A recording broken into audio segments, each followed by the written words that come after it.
Það er Ísak, erfiður leikur, það er erfitt að koma í síkið. Eitthvað öðruvísi sem þið bjuggust við eða? Nei, ekki ég allavega sko. Við mættum náttúrulega ótrúlega flatir og ég tek svona ábyrgðina af því að einhverju leyti. Leikplanið var bara ekki alveg rétt sett upp með að við mannskapin sem þeir voru með. Við fáum náttúrulega bara að vita að réttum fyrir leika Arnar sé ekki með en bara fyrir utan þennan fyrsta leikluta þá spilum við fínan bolta. Við hefum aðlagað okkur breyttum aðstæðum og eins og staðan núna, þannig að þú veist, ég get ekki verið ósáttur við næstu 3 leikluta. Það hefur bara tapað boltar og hraðaflugsstig sem við fáum á okkur í fyrsta leikluta sem bara drepa þennan leik. Komast niður í 8 stig og svo svona balans á þessu í smá stund en svo að síðustu 5 minútum þá þetta kannski bara komið. Já, þú veist, við komum svona í 8 stig og ég var bara eiginlega sáttur með það sko.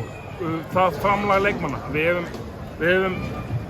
Við mistum út 2 og ég veit að það vantar í Tindastól-liðið líka og það er engar afsakanir en við vorum bara svolítið þreyttir undir lokin. Allir að spila á sínu en þið eru vantarlega að leita að þá nýjum leikmanni, bandaríkjamanni. Já. Er ykkur að fréttir af því í sjálfu sér? Nei, svo sem ekki. Það kemur bara í ljós vonandi á næstu dögum sko.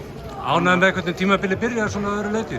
Menn virðast vera tilbúnir í þetta bara alveg frá fyrsta leik. Já, ég er bara ánægður með hópinn minn og ég hef sagt það áður skilur og svo maður taki nú eitthvað jákvætt út úr þessu tapi þá er einhver ungi strákar að stíga upp og sumir að skora og djöflast og á erfiðasta útivelli landsins með frábæra stuðningsmenn og þetta fer náttúrulega þvílíkt í bankann þannig að við þurfum að taka eitthvað gott út úr.